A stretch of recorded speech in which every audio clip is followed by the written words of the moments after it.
তিনি তো সব জানেন, আগে থেকেই জানতেন এই দুনিয়া কঠিন আর অধিকাংশ মানুষ জাহান্নামে যাবে, অধিকাংশ তাকে বিশ্বাস করবে না, অধিকাংশ পাপ করবে, তা জেনেও আল্লাহ কেন বানাইলেন? অনেকে চিন্তার স্বাধীনতার কথা বলেন যে আল্লাহ স্বাধীনতা দিয়ে পাঠাইছেন, তাই পাপ করলে দোষ মানুষেরই, কিন্তু আল্লাহ তো এটাও জানতেন যে স্বাধীন হলেও অধিকাংশ মানুষ পাপই করবে, তাহলে কি বলা যায় আল্লাহ জাহান্নামে যাওয়ার জন্যই আমাদের বানাইছেন? এটা কি জুলুম না? ভাই আহমদ মুসা, এই প্রশ্নটি আপনার মতো আরো হয়তো অনেকের। আমরা এই প্রশ্ন উত্তর অনেক দীর্ঘ আলোচনা করতে পারলে ভালো হতো, কিন্তু আমাদের হাতে সে সময় নেই। আমি খুব সংক্ষিপ্ত ভাবে বলার চেষ্টা করি। প্রথমত, আল্লাহ সংক্রান্ত যত প্রশ্ন আছে আমাদের, এই বেশিরভাগ প্রশ্নের গোড়ায় একটা বড় ধরনের গলদ আছে। সে গলদটা হলো, আমরা আল্লাহকে আমাদের মতো ধরে নিয়ে প্রশ্ন করি। অর্থাৎ আমি আপনি সাধারণ মানুষ সৃষ্টি, আমাদের যে সীমাবদ্ধতা আছে, আমাদের যে জায়গাটা আছে, আল্লাহ রাব্বুল আলামিনকে সেই জায়গায় বিবেচনা করে আমরা প্রশ্ন করি। এটা হলো প্রশ্নের গোড়ায় গলদ। যেমন কেউ যখন প্রশ্ন করে যে আচ্ছা আমাদেরকে আল্লাহ সৃষ্টি করেছেন, তাহলে আল্লাহকে কে সৃষ্টি করেছেন? নাউজুবিল্লাহ, এরকম প্রশ্ন অনেকে করেন। এই প্রশ্নটার অন্তঃসার শূন্য এবং গোড়ায় গলদ। কারণ আপনি নিজে সৃষ্টি, আপনি জানেন যে কোনো ক্রিয়া ছাড়া কোনো কর্ম হতে পারে না। সেজন্য আপনি নিজে সৃষ্টি হয়েছেন, আপনার স্রষ্টার সন্ধান করছেন যে আমি সৃষ্টি যেহেতু হয়েছে আমার স্রষ্টা নিশ্চয়ই আছে, ভালো কথা। এখন আল্লাহকেও আপনি আপনার মতো করে ভাবছেন যে তাহলে তারও স্রষ্টা দরকার। তারও যদি স্রষ্টা থাকে তাহলে তিনি স্রষ্টা হলেন কিভাবে? আল্লাহর যদি আবার স্রষ্টা বিবেচনা করা যায়, চিন্তা করা যায়, কল্পনা করা যায়, তাহলে তিনি স্রষ্টা হলেন কোত্থেকে? তাহলে তিনিও তো আমার মতো সৃষ্টি হয়ে গেলেন, যে তারও আরেকজন যদি স্রষ্টা থাকে। আল্লাহর কোন স্রষ্টা থাকবে না, তিনি নিজেই স্বয়ং সম্পূর্ণ। এটা তো অবশ্যম্ভাবী, কারণ সৃষ্টি জগতের আমরা সবাই যখন সৃষ্টি, তাই সকল সৃষ্টির তো স্রষ্টা দরকার। তো স্রষ্টার যদি আবার মনে করেন যে তার আবার সৃষ্টিকর্তাকে, তাহলে সেক্ষেত্রে তিনি স্রষ্টা হলেন কই? তাকে তো আপনি আপনার মতো করে ভাবছেন। যে এইরকম গোড়ায় কিছু গলদ থাকে। এই প্রশ্ন উত্তরে আমি বলি, কোরআনে কারিমে আল্লাহ তাআলা বলেছেন লা ইউসআলু আম্মা ইয়াফআল ওয়া হুম ইউসআলুন।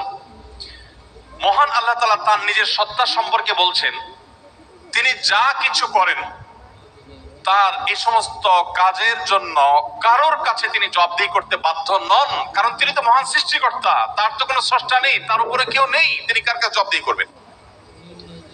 তার কোনো কাজের জন্য তিনি কারোর কাছে জবাবদিহি করেন না, কিন্তু সবাইকে তার কাছে জবাবদিহি করতে হয়।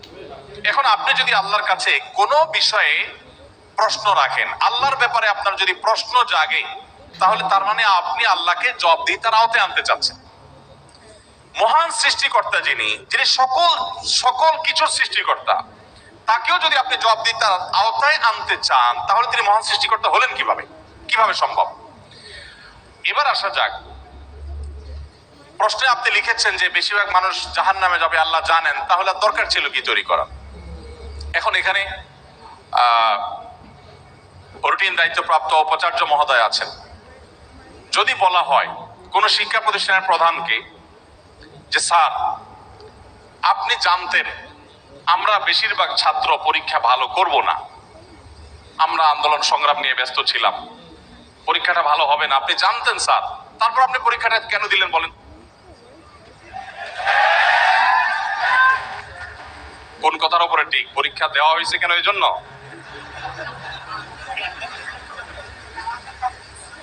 এই প্রশ্নটা যদি করা হয় কোন শিক্ষা প্রতিষ্ঠানের প্রধানকে যে স্যার বেশিরভাগ ছাত্র, আমরা ভালো ছাত্র না, ভালো ছাত্র সবসময় কমই থাকে সংখ্যা, এটা আপনি জানেন স্যার, তারপর আপনি পরীক্ষাটা কেন নিলেন? স্যার যদি পাল্টা প্রশ্ন করেন, পরীক্ষা যদি আমি না নিতাম, তাহলে তোমরা বলতো স্যার আমরা পরীক্ষা দিয়ে দেখতেন, সবাই পারতাম। এই কথা বলার অপশন থাকতো কি থাকতো না? স্যার আপনি পরীক্ষা দেন নাই কেন? আপনি দিতেন, দেখতেন আমরা কি পরিমাণ যোগ্য, কি পরিমাণ পড়াশোনা আমরা করেছি, আন্দোলন করেছি, তাতে কি হয়েছে? পড়া পিছিয়ে নেই আমরা, সব ক্ষেত্রে আগে আছি, এর ফাঁকে ফাঁকে আমরা পড়ালেখা করেছি। তাহলে আল্লাহ রাব্বুল আলামিনকে আপনি একই প্রশ্ন করতে চাচ্ছেন যে আল্লাহ বেশিরভাগ মানুষ তো জাহান্নামে যাবে, আপনি জানেন, তাহলে সৃষ্টি করলেন কেন?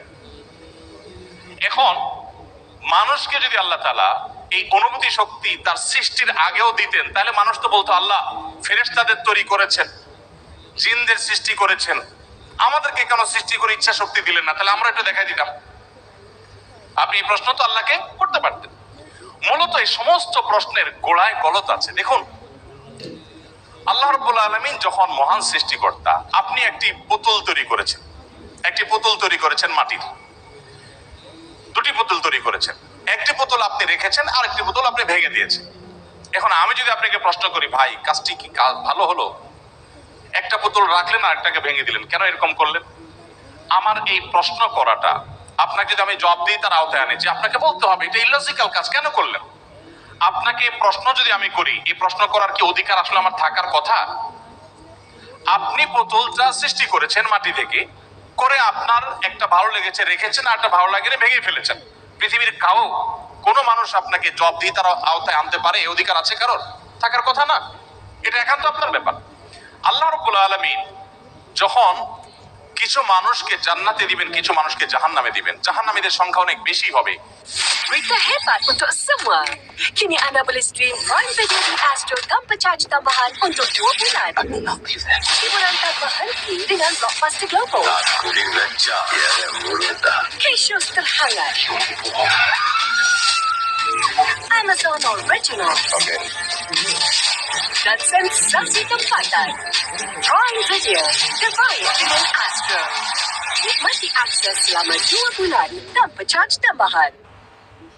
এই সংবাদ জানার পর আমার মধ্যে তো এই তাড়া কাজ করার কথা, যদি আমাকে জাহান্নামে যেতে হয় তাহলে আমার পরিণতি কি হবে? তাহলে আমি কিভাবে বাঁচতে পারি, কিভাবে রক্ষা পেতে পারি, কিভাবে আমি আল্লাহর কাছে আর্গুমেন্ট করতে পারি, কিভাবে প্রার্থনা করতে পারি, কিভাবে নিজেকে আমি সে শুদ্ধতার পথে রাখতে পারি? আমার তো সেই প্রচেষ্টা থাকবে।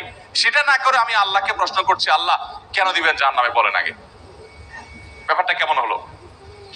আসলে আল্লাহ সম্পর্কে ধারণা না থাকার কারণে, বা আমাদের মতো করে আল্লাহকে ভাবনা চিন্তা করার কারণে, কল্পনা করার কারণে এই ধরনের প্রশ্ন আমাদের মনে আসে। যেহেতু আমাদের সামনে জান্নাত অথবা জাহান্নাম দুটি পথের একটি, অতএব একজন ইমানদার, একজন বুদ্ধিমান মানুষ, তিনি তার জান্নাতের পথকে সুগম করার চেষ্টা করবে, জাহান্নাম থেকে বাঁচার চেষ্টা করবেন। তিনি আল্লাহকে প্রশ্ন ছুড়ে দিবেন না। আল্লাহকে প্রশ্ন ছুড়ে দিয়ে কি হবে বলেন? আমি আরেকটা উদাহরণ দেই। ধরুন আপনি একজন মানুষ, আপনাকে বলেছে দরখাস্ত দিতে, তুমি আমার কাছে দরখাস্ত দাও।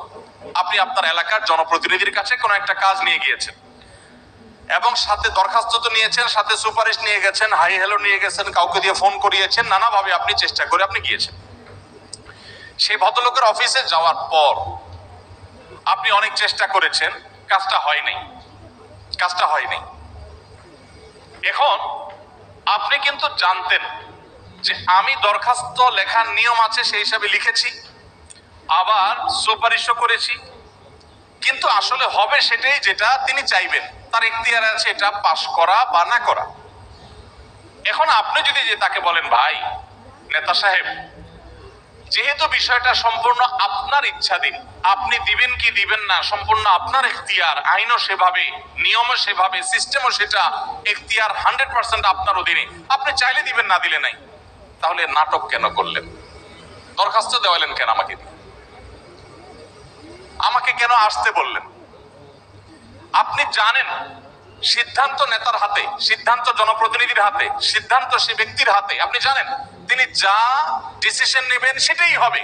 এটা জানার পরও আপনি কিন্তু আপনার চেষ্টায় কোনো ত্রুটি করছেন না, এমনকি আপনি পাবেন না সেই সম্ভাবনা জোরালো হওয়া সত্ত্বেও আপনার চেষ্টা কিন্তু আপনি ত্রুটি করেন না।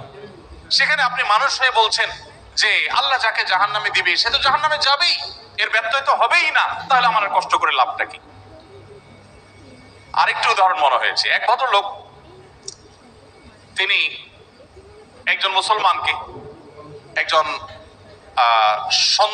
সন্দেহের মধ্যে থাকা মুসলমান, নামকা হচ্ছে মুসলমান, তিনি একজন সিরিয়াস মুসলমান, প্র্যাকটিসিং মুসলমানকে জিজ্ঞেস করতেছে, ভাই প্রতিদিন নামাজের জন্য আহ্বান করে, ভাই নামাজ পড়তে চলো। তো বেনামাজি মুসলমানটা বলে, না ভাই আমি যাব না। তো একদিন বলতেছে, আচ্ছা শুনেন, আল্লাহর ইচ্ছার বাইরে তো কিছু হয় না, আমি আসলে নামাজে যাই, এটা আল্লাহ চাচ্ছেন না, এই জন্য আমি যাই না। তো যেহেতু আল্লাহর ফয়সালা হয়ে গেছে, আমি যেতে পারছি না, তার মানে আল্লাহ আমাকে যাওয়ার তৌফিক দেন না, সেজন্য যাচ্ছি না। তাহলে আপনি আর অযথা চেষ্টা করে লাভ নেই। কেন আমাকে প্রতিদিন ডাকেন? কোনো দরকার নেই। তো এই ভদ্রলোক তিনি যখন বলেছেন যে আল্লাহ চাইলে তো আমি নামাজ এমনিই পড়তে যাব, আল্লাহ যখন আমার জন্য নামাজের ফয়সালা করবেন আপনি ডাকা ছাড়াই আমি যাব, আর না করলে তো আমি যাব না, তাহলে আপনি অযথা কেন চেষ্টা করছেন? এই কথা বলার পর ওই নামাজি ব্যক্তি তারা কোনো উত্তর না দিয়ে পরের দিন এই ভদ্রলোক যখন অফিসে যাবে কাজের জন্য, একই সাথে তারা থাকে, তো শার্ট প্যান্ট পরে যখন সে কাজের জন্য বের হবে তখন তার এই দোস্ত দরজা আটকে ফেললো এবং সামনে দাঁড়ায় বললো, আজকে তো যাওয়া যাবে না। বলে, কেন যাওয়া যাবে না? বলেছে, আল্লাহ তো রিজিক দাতা, অতএব আপনার নসিবে যেটা আছে সেটা তো এমনিতেই আসবে, আর না থাকলে আসবে না, আপনি গেলেও আসবে না, তাহলে কেন যাচ্ছেন? রিজিকের ব্যাপারে আপনি নামধারী মুসলমান হিসাবে, নাম সর্বস্ব মুসলমান হিসাবে আপনি বিশ্বাস করেন যে রিজিকে যা আমার বরাদ্দে আছে সেটা আসবেই, কিন্তু আমার চেষ্টা আমাকে করতে হবে। ওই যে ডিসিশন নেতার হাতে, কিন্তু আমাকে দরখাস্ত দিতে হবে, আমাকে অ্যাপ্রোচ করতে হবে, আমাকে চেষ্টা করতে হবে। আমার এই চেষ্টা করাটা হলো আমার দায়িত্ব। দিবেন কি দিবেন না 100% তার ইখতিয়ারে, আমি জানি তিনি না দিলে আমার চেষ্টা করেও কিছু হবে না, কিন্তু তাই বলে আমি চেষ্টা বন্ধ করব না। ঠিক একইভাবে আমি জান্নাতের জন্য চেষ্টা করব, এটা আমার কর্তব্য, এটা আমার বাঁচা মরার লড়াই। আল্লাহ তাআলা আমাকে জান্নাতে দিবেন কি দিবেন না ডিসিশন তারটাই চূড়ান্ত, তাহলে আমার কাজ করে লাভ কি? এই প্রশ্ন একেবারেই অবান্তর, একেবারেই অযৌক্তিক, কারণ পার্থিব জীবনে অন্য কোনো ক্ষেত্রে আমরা এটাকে অ্যাপ্লাই করি না।